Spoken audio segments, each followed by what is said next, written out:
L'une des conséquences de la crise casamançaise est le déplacement massif des populations vers d'autres pays où elles sont en situation de réfugiés, vivant souvent dans des conditions très dures. Aujourd'hui, avec le vent de paix qui souffle dans la partie sud du Sénégal, beaucoup prennent le chemin inverse sans même être certains de ce que leur vie sera une fois au bercail. C'est le cas à Brindiago et dans la plupart des localités du Nord Sindian. Tous nos frères qui étaient en Gambie sont revenus, ont été logés par leurs frères. C'était la promiscuité, c'était des cases, c'était petit. Il y avait des gens qui sont revenus, qui avaient la ferme volonté de construire, mais faute de moyens, n'ont pas pu le faire. Certains ont bougé en 92, d'autres ont bougé en 2002, d'autres pour des menaces ont préféré quitter. Cette situation n'a pas laissé indifférent le CRS, Catholic Relief Service, qui a décidé d'accompagner les populations de retour de Brindiago par la construction de 23 nouvelles maisons et 6 habitations réhabilitées.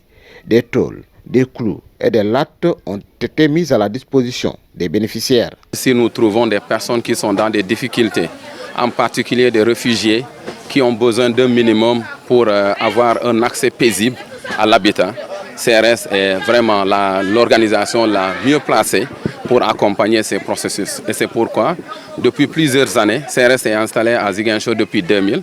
Et depuis 2000, il est en train d'accompagner les populations casamançaises dans la gestion de la crise et en particulier dans le retour au bercail.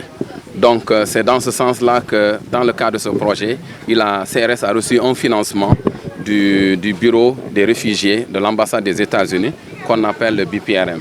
Vraiment, c'est un réel plaisir. Hein? C'est un réel plaisir. Je pense que Brindiago est en train de revivre. Malgré la volonté des réfugiés de retourner au bercail, une forte communauté sénégalaise est encore en Gambie faute de moyens de rentrer ou même de peur d'être victime de représailles.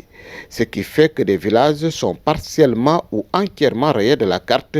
La municipalité de Djibidione plaide en leur faveur.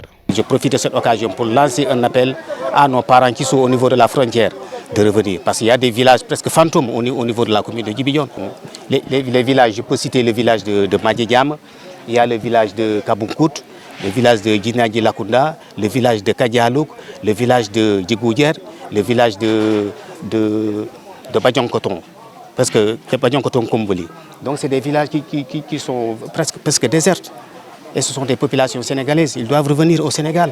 Il faut noter que le CRS aide les populations de retour dans le cadre de l'assainissement entre autres et en plus de la commune de Djibidione, il rend facile le retour des populations des communes de Suel et Olampan dans le département de Bignona, mais également celle de Oukout et Niassia pour un total de 183 ménages.